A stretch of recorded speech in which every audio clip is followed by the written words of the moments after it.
ये QR code जो है ई रूपी का, ये बनेगा कैसे? अब देखिए कैसे बनेगा, उसमें बैंक बनाएंगे, सब बैंकों की जिम्मेदारी है। अभी शुरुआत में कुछ बैंक है जैसे एसबीआई, एचडीएफसी वगैरह वगैरह, धीरे धीरे सारे बैंकों को इससे जोड़ दिया जाएगा।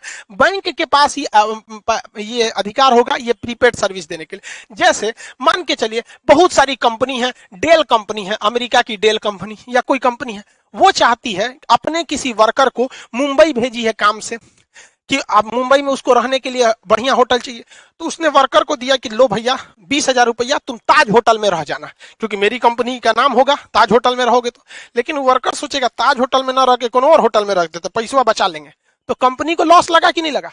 तो अब कंपनियां क्या करेंगी, धीरे धीरे जब ये एडवांस होगा तो वो क्या करेगा, डेल कंपनी किसी बैंक को कहेगा कि हमको 20,000 रुपया का ताज होटल का एगो कूपन दे दीजिए, क्यूआर कोड दे दीजिए।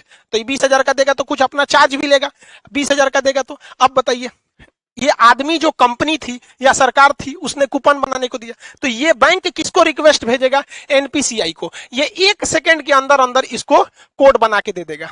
एनपीसीआई 3 गो कोड बनाएगा। पहला एगो रखेगा अपने पास कि बाई दी में कोई विवाद हो गया तो हम मैच कर लेंगे, एगो उस वर्कर बाकी बैंक को दे देगा।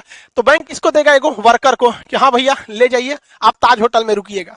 एगो स्कैन करने के लिए कहां चल जाएगा, ताज होटल के पास। अब लो तुम ओबराय होटल में लगाओगे, किसी और होटल में लगाओगे, वो सुनबे नहीं करेगा। क्यों?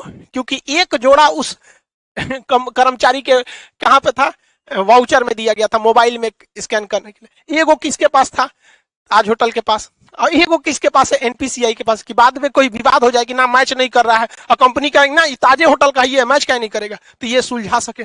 समझ में आ गया? इसके अलावा एगो ये अपने पास इसलिए रखता है कि मान के चलिए इसने भेजा और कर्मचारी आया ही नहीं, 1-2 साल तक नहीं आया, तो बाद में वो वाउचर बर्बाद नहीं होगा। तो एक फिक्स टाइम के बाद एनपीसीआई कहेगा उसे ताज होटल में जाइए, नहीं रहा 2 साल हो गया, एक काम कर जिसका है पैसा वापस कर दे, लो भैया।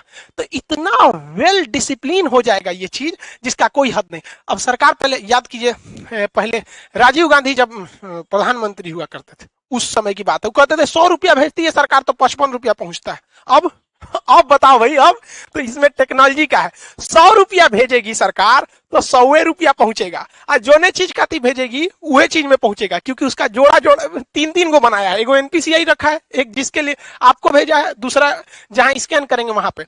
अब जैसे मान के चलिए किसी को, अब आप इतना तो समझ ही गए, अभी सरकार ने कुछ मंत्रालय को इसमें किया है, आगे जाके सारी चीजों को इसी से जोड़ दिया जाएगा, वही काम ही आ सकता है। कई ऐसे डिपार्टमेंट है सरकार के जहां सरकार देती है पेट्रोल भरवाने का पैसा कि लीजिए फलाना अधिकारी हैं आप, पेट्रोल भरवा लीजिएगा 10,000 का, और दौरा कीजिए गांव गांव में विकास हो रहा है कि नहीं। तो सर अधिकारी क्या करते थे, सब घर में सुतते थे सर, अब पेट्रोलों का पैसा बेच देते थे सर। अब सरकार ई ना करेगी, अब सरकार उनको 10,000 रुपया का पेट्रोल ना देगी, 10,000 रुपया का क्यूआर कोड देगी। लो बउआ तू 10,000 का क्यूआर कोड लो, और भारत के पेट्रोल पंप को भी वो क्यूआर कोड सेम दे देगी कि हमारा अधिकारी जहां आएगा पेट्रोल भरवाएगा, क्यूआर कोड दिखाए दे देना। अब अगर वो घरे में बैठल है, कैश पैसा आना नहीं है, टाइम के अंदर खत्म नहीं होगा, तो एनपीसीआई वापस पैसा सरकार को भेज देगा। अब लो, तो इसीलिए इसे कहा जाता है कि स्पेसिफिक पर्पज के लिए ही स्पेसिफिक इंसान ही यूज कर पाएगा। तो ये पूरा खेल चल रहा है एनपीसीआई के अंडर में, वो काफी मैच कर रहा है इसको। इसके और भी बहुत सारे फायदे हैं। पहला कि इसके लिए किसी भी तरह के नेट की जरूरत नहीं है, आपको जरूरत नहीं है, जो पैसा काटेगा उसको जरूरत है।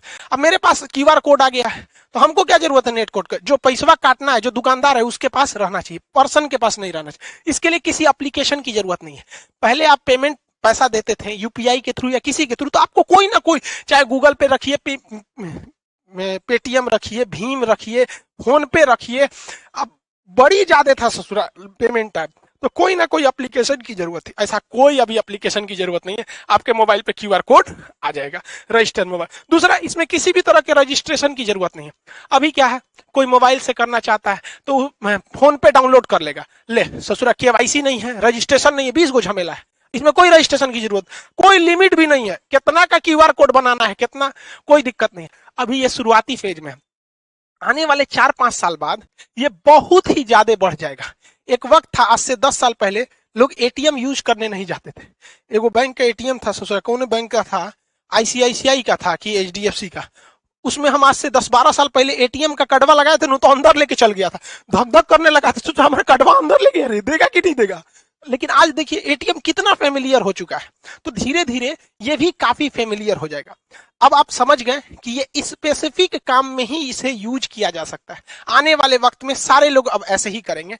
जैसे कोरोना में किसी को आपको खाना देना है, तो एक काम कीजिए, आपको मान के चलिए दिल्ली के लोगों को खाना देना है, तो आप क्या कीजिए, 1000 क्यूआर कोड बना लीजिए, और उस क्यूआर कोड का एक कॉपी तो एनपीसीआई के पास रहेगा, आपको दुइये को ना मिलेगा। तो आप क्या कीजिए, उस 1000 क्यूआर कोड को दिल्ली के होटल को दे दीजिए, और बाकी बचा को 1000 जनता को दे दीजिए। तो वो क्यूआर कोड कहां जाएगा, होटल में, खाइबे करेंगे, बाकी तो पैसा मिलेगा नहीं। तो जिस काम में जाएंगे अब पैसा वहीं यूज होगा। बहुत बहुत धन्य है भैया ये टेक्नोलॉजी जो आया। अगर ये टेक्नोलॉजी नहीं रहता, नेट इतना नहीं रहता, तो बहुत ये सब चीज बहुत मुश्किल थी। और एक तरह से अगर आप देखेंगे ना, तो डिजिटल इंडिया का यही फायदा है। और डिजिटल इंडिया को सफल बनाने में सबसे ज्यादा अगर कोई योगदान है तो जियो ने जो शुरुआत में फ्री दिया, लोगों को इतना ना आदत दिला दिया कि लोग अब डिजिटल हो गए। पहले डाटा बहुत महंगा मिलता था, 999 में 1 GB ऐसे करके 3G मिलता था, और रात भर अगर डाटा ऑन हो गया, सुबह उठते आदमी देखता था डाटा ऑन, अरे बाप मर गए रे ससुरा, सब उड़ जाएगा। आज कोई टेंशन ही नहीं, सबका डाटा हमेशा ऑन रहता है। तो